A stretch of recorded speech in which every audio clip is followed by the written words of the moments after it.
Piden en forma urgente se refuerce el personal en el ARCA para que no baje la recaudación.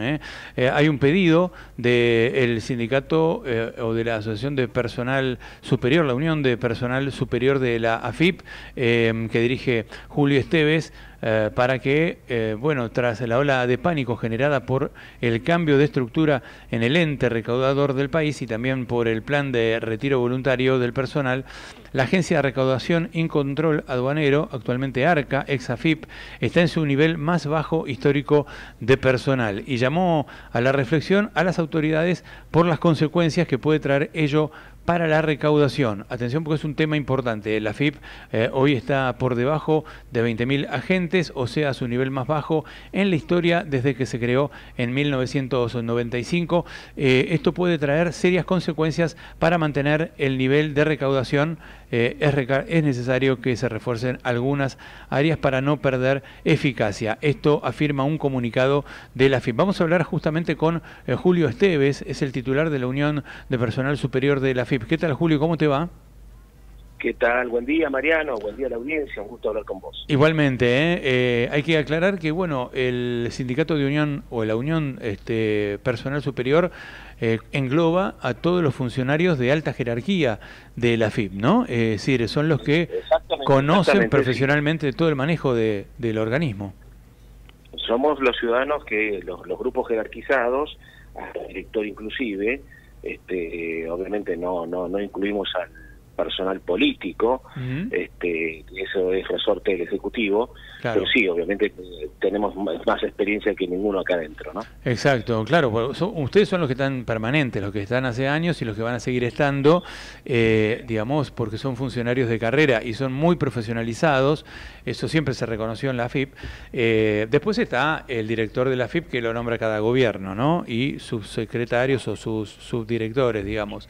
Contanos qué es lo que está pasando en números concretos en cuanto al personal y si se resintió la dotación como para poder cumplir con la función de recaudar. Sí, Mariano, la realidad es que esto empezó con la pesadilla de ese comunicado del vocero presidencial de una ola de despidos masivos en el organismo recaudador. A la semana vimos el decreto que disolvía la AFIP y pasó a llamarse ARCA, lo bajaron de una administración federal a una agencia común de recaudación, como son las agencias provinciales, para que la gente lo entienda, como son rentas de cada provincia, o sea, le bajaron el estatus, y bueno, pasamos a tener un montón de cambios internos, de achique de estructura, que fue llevando a la gente que ya tenía la edad de jubilarse a tomar la decisión de jubilarse, y con el retiro voluntario que lanzaron después, que podía gente con mucha menos edad irse de la repartición, mucha gente tomó la decisión de irse y bueno, estamos hoy, como bien dijiste vos, con menos de 20.000 agentes. Estamos hablando que cuando se creó en el año 95 éramos 23.500, con un manejo de 5 millones de quits aproximadamente. Hoy tenemos más de 70, o sea, tenemos casi 10 veces más trabajo, porque estamos hablando entre personas físicas y jurídicas, por supuesto, para que la gente entienda. Y bueno, obviamente tenemos que denunciar que la situación está muy peligrosa a nivel fiscal. El equilibrio fiscal es la gran espada que exhibe el gobierno nacional, y creo que se va a resentir muy pronto con esta falta de personal. ¿Vos, Julio, notás que en la AFIP también hubo motosierra? ¿O los que se retiraron por voluntad propia? Ahí estamos con un tema más semántico que otra cosa. La realidad es que sí, hubo motosierra en el sentido de se fue un montón de gente, tenemos 2.000 y pico de gente menos en un año, pero además se fueron los más experimentados, los más capacitados, los mejores profesionales. Eso es un dato, es decir, se fueron los más experimentados y los que saben más, digamos. Claro, se fueron los que más sabían, porque eran los que estaban en edad de jubilarse y los que además estaban para el retiro según las condiciones que impuso el gobierno. Y entonces, a ver, ellos querían echar 3.000 chicos de la cámpora, digamos, o gente militantes. Dicen de la cámpora, pero la verdad que como no se pone la ficha de afiliación partidaria cuando se ingresa, creo que pagan justo por pecadores. Sin duda habrá muchos que son militantes y muchos que no. Claro. Pero la realidad es que no se fueron esos 3.000 muchachos, lo que se fueron son 2.000 y pico de los que tenían 40 años en el organismo y que eran los que más sabían cómo se manejaba el organismo. Digamos que Milei es como el doctor Cureta, ¿no? Que digamos, tiene el bisturí y dice, voy a operar, voy a cortar, digamos, por donde pasa la enfermedad y termina cortando el brazo, digamos, ¿no? Es decir... La verdad que es una metáfora interesante, pero la verdad que no... A ver, yo hablo de punto de vista totalmente profesional, práctico y sindical. No entiendo bien qué han querido hacer. A mí me cuesta mucho explicar las cosas que no entiendo. Simplemente llamo a la reflexión, porque, a ver, ya no tenemos más blanqueo ni moratoria, eso fue un baile del año pasado. Obviamente todo el mundo, y no hace falta mirar una estadística, sabe que el consumo bajó, así que no hay que mirar el INDEC, simplemente con mirar la calle sabemos que el consumo se ha desplomado. Se desplomó. Obviamente eso trae menos recaudación, además el año pasado se perdieron unos 300.000 puestos de trabajo en blanco, con lo cual hay que calcular que otro tanto se fue de gente que no estaba registrada. Y bueno, ¿qué estamos diciendo? Ya que dejaron despoblado el organismo recaudador, que es el que sostiene el gobierno, el que sostiene el equilibrio fiscal, bueno, que aprovechemos que mucha gente está sin trabajo y que el gobierno haga un llamado para que puedan ingresar. Mira, te voy a dar algunos números de recaudación que a lo mejor vos me podás corroborar si son reales o no, pero que los tengo por la Oficina de Presupuesto del Congreso. Y va en función de lo que vos decías. En el 2023 se perdieron ingresos por 3,5% a nivel global en términos reales, ¿no? Sí, o sea, hubo moratoria y blanqueo, ¿no? Exacto, con moratoria y con blanqueo, sí. Pero hubo una pérdida de ingresos, ¿no? Del 3,5%.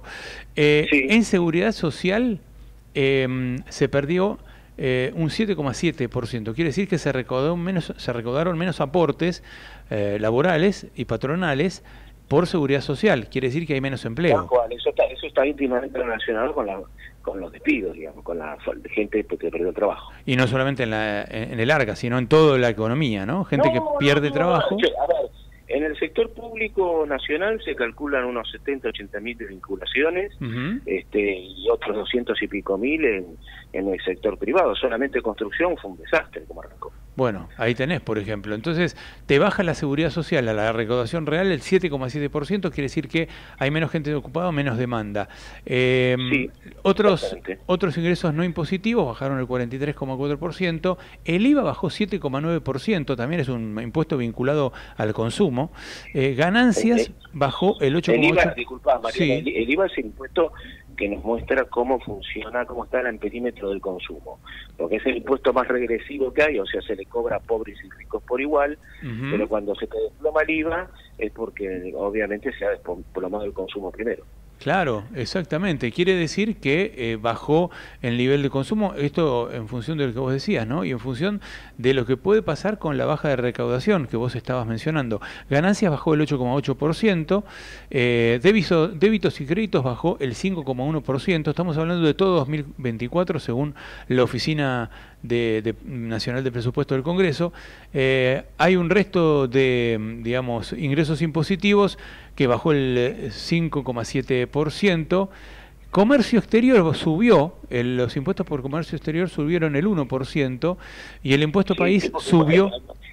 Se han abierto indiscriminadamente las importaciones. Claro, ahí está, tenés razón. Como si abrieron las importaciones, hubo una suba de el 1% en impuestos de comercio exterior. El impuesto país creció el 2,9%, perdón, no, el 89%, perdón, claro. Creció el 89% y el del comercio exterior creció el 10,3%. Estaba mirando otros números que era la incidencia de esos porcentajes, el 10% y el 89%, en digamos, en el global de de la pérdida de recaudación, ¿no? Es decir, acá hay una recuperación de recaudación por estos impuestos al comercio exterior, impuesto país, que también tiene que ver con el comercio exterior en parte, y una pérdida absoluta en IVA, ganancias, seguridad social y todo lo que hace al consumo. Exactamente, lo que es consumo y empleo te muestra que se han desplomado. En ganancias inclusive está sostenido por, digamos, las quitas de topes de aportes a la seguridad social, porque antes había un tope para aportar tanto a obras sociales como a aportes y contribuciones. Ese tope lo sacaron, con lo cual eso generó un aumento de lo que es impuestos a la seguridad social. Y también hay que reconocer que, por ejemplo, este año 1 millón de trabajadores pasaron a entrar dentro del esquema de impuesto a las ganancias, o sea, hay 1 millón de personas más que ahora se les va a dedicar ganancias en el sueldo. Bien. ¿Cómo ves vos la recaudación para este año? ¿Ustedes hacen estudios sobre este tema? Sí, por supuesto que hacemos estudios, sí. A ver, las previsiones nuestras son muy malas. Naturalmente, en este estado que tiene la repartición, por eso justamente estamos diciendo, a ver si miran para acá un poquito y reforzamos la Agencia de Recaudación del Estado, la ex-AFIP, porque que hayan tomado ese leitmotiv de hay que echar a los estatales, son malos, es gente mala, etcétera, etcétera, que en realidad lo toman más como eslogan, como otra cosa.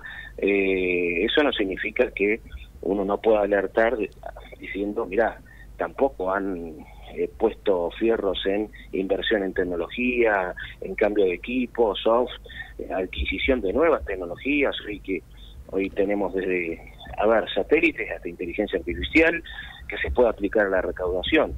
Pero bueno, no se ha hecho nada de eso, y la FIP, la verdad, no te voy a mentir, Mariano, en la FIP no podemos decir no hay plata, está llena de plata la FIP.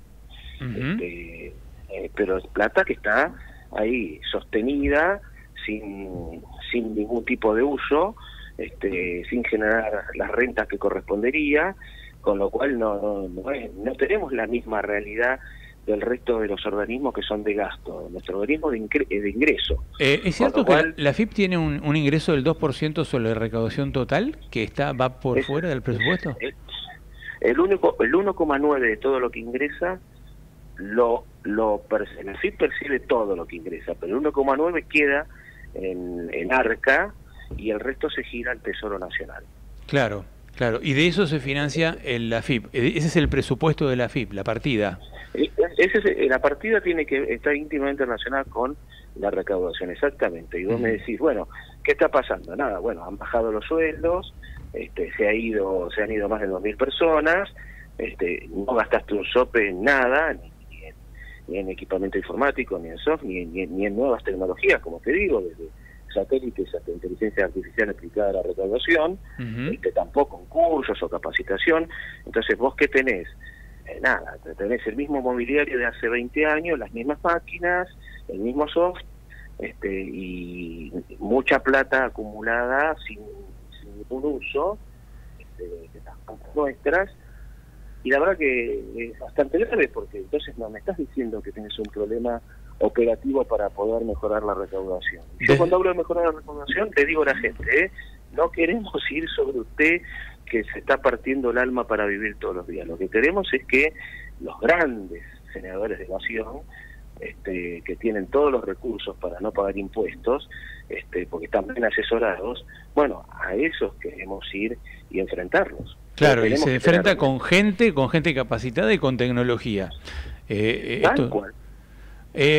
Julio, hay tantos temas para hablar con una persona que está al frente del organismo más importante del gobierno, porque es prácticamente el organismo meollo, ¿no? Que es el ARCA y la FIP.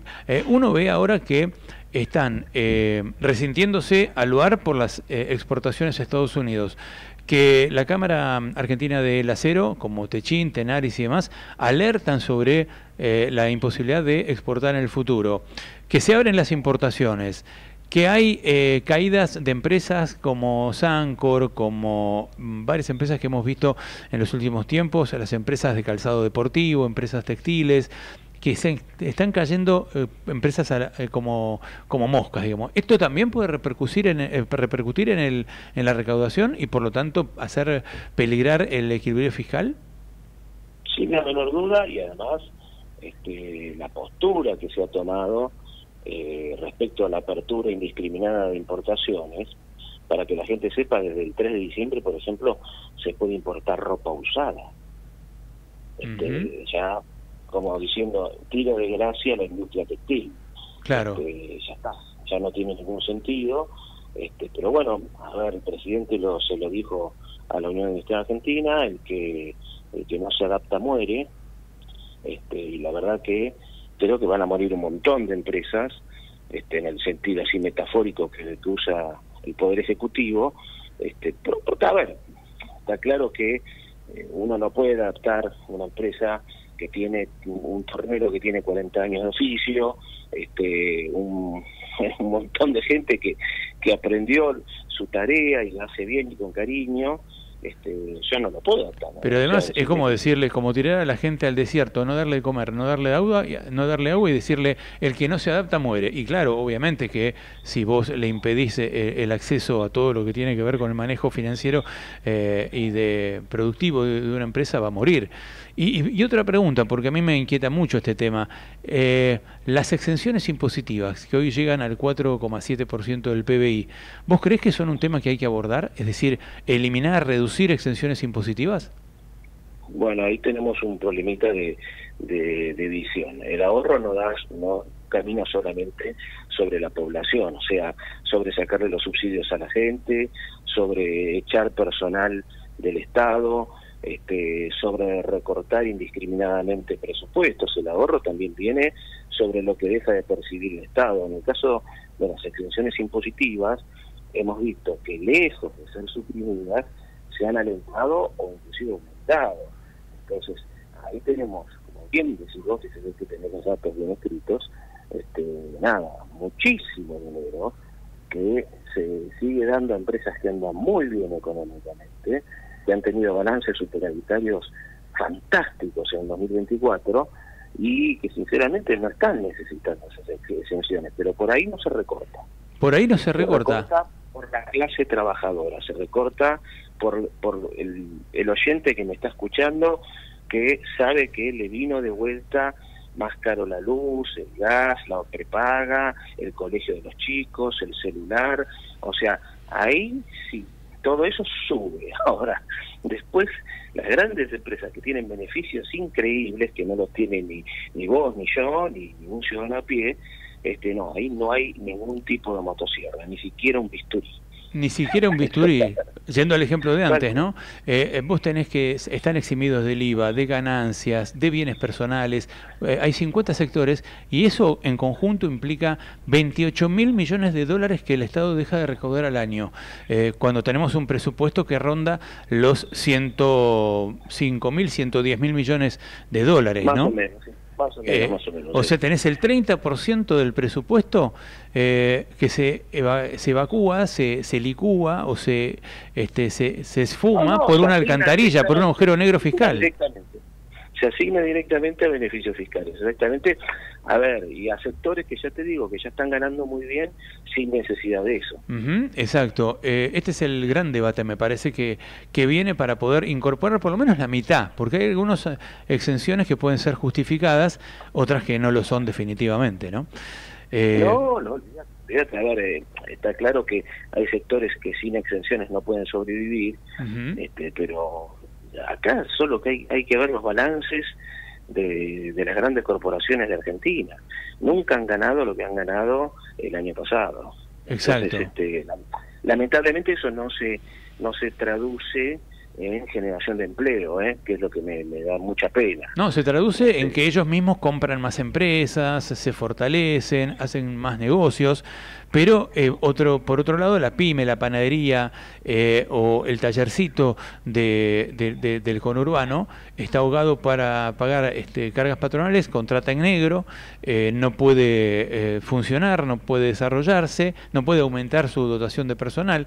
Y eso es lo que está pasando en Argentina. Hay un desbalance impositivo que es alarmante, a mi juicio. Es alarmante, triste, es injusto y además la gente, a ver, que pone su esperanza en que al gobierno le vaya bien, porque todos queremos que al país le vaya bien.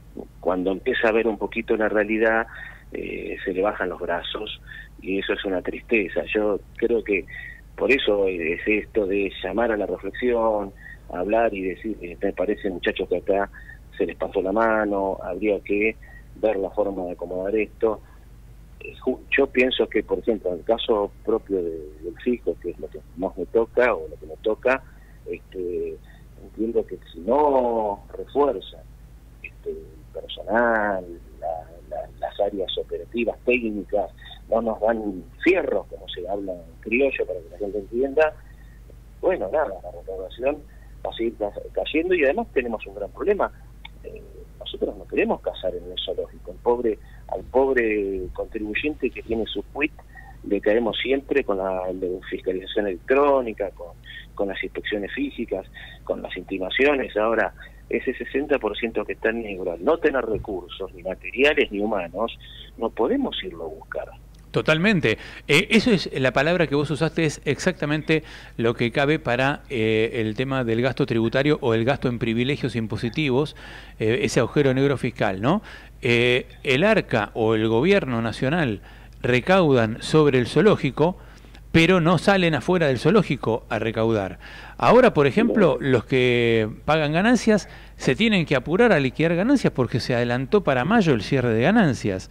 Con lo cual te están apurando todo el tiempo, estás asfixiado y apurándote, mientras que Mirgor, del señor Nicolás Caputo, que tiene un 30% de Mirgor, pero es propietario, o Chernahovsky, que tiene Newsan en Tierra del Fuego, o BGH, y no quiero hacer nombres, pero también el Mercado Libre, bueno, un montón de empresas de economía del conocimiento, de la minería, que está muy bien que hagan plata y que tomen trabajo, pero tienen que aportar también lo que aporta el panadero, la pyme, la fábrica de alimentos, la fábrica digamos, de automóviles, todos, ¿no?